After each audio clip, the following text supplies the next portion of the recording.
Continuing on in Unit 1, we're going to talk about alpha and beta decay.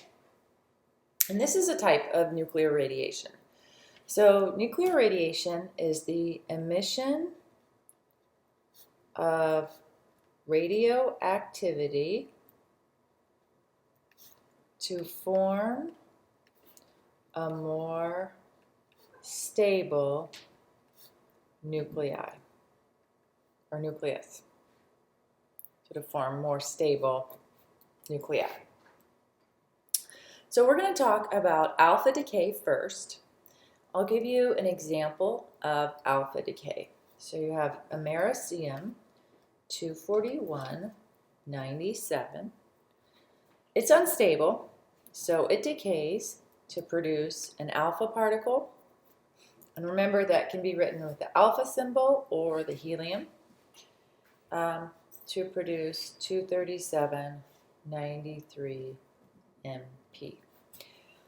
And so one thing, these equations look really fancy and very confusing, but they're really not that bad.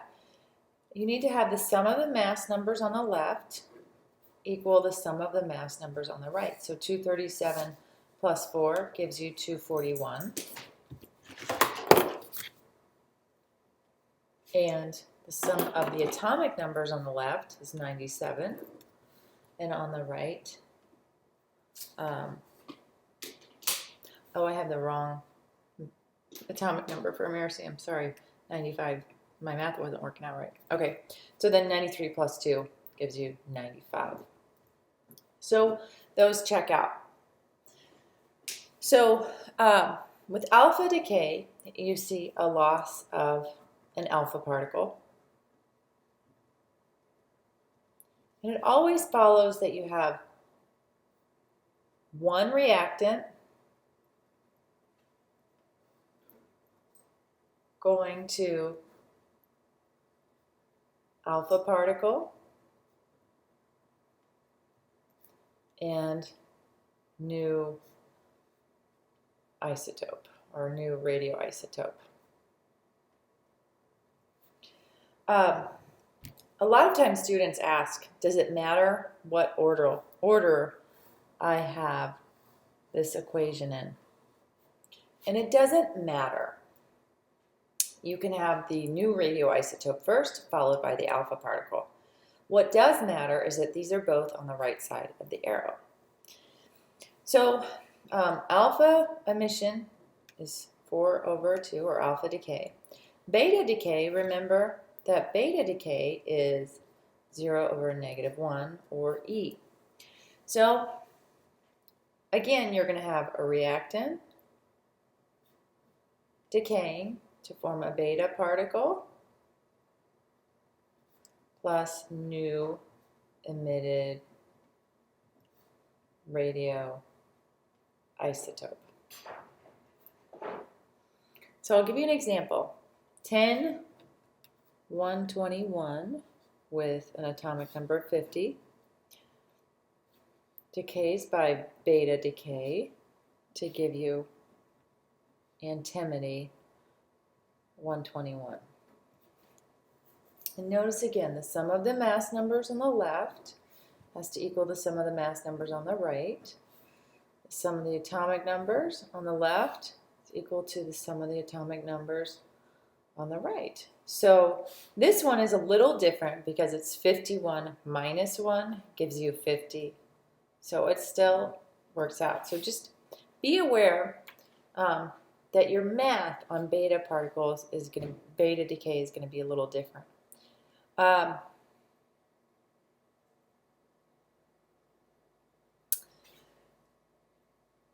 Some students will ask if they can flip this around, and you don't want to flip it around. It is incorrect. So it's a reactant decaying to produce a beta particle and a new emitted radioisotope, or an alpha particle and a new radioisotope. So the type of problems you can see with this, you have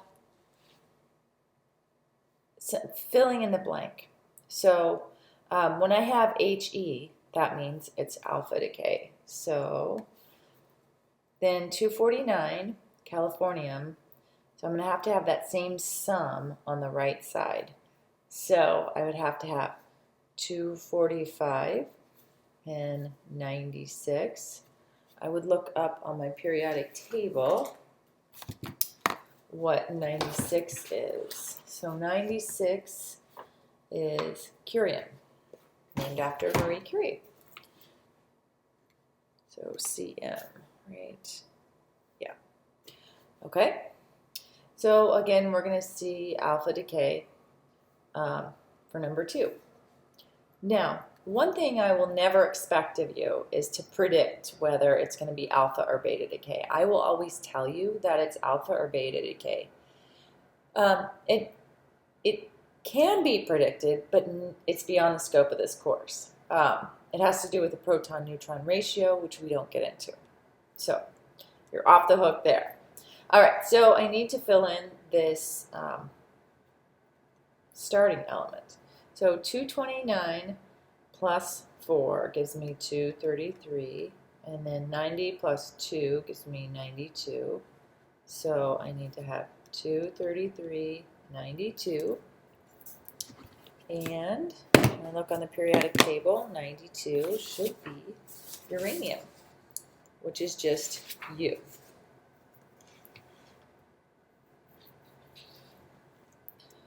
Okay, so I would plug that in right here.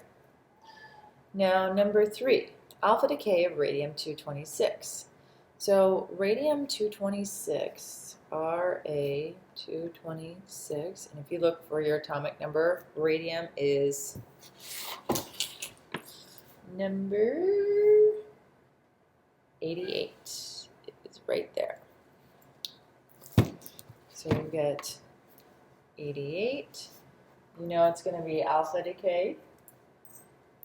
4/2 helium, or the fish symbol. And then you end up with, so I need to have a 226 sum and 88. So I'll have 86 and 222. So that turns out to be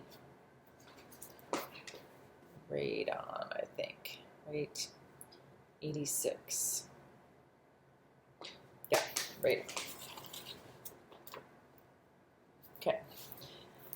So I want you to hit pause and work through the rest of these.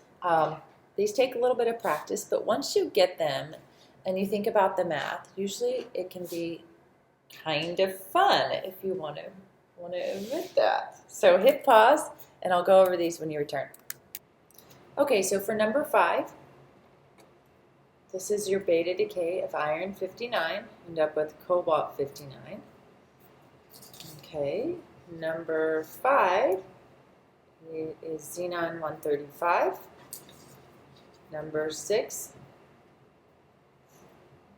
lead decays by alpha decay to produce 206, mercury 206.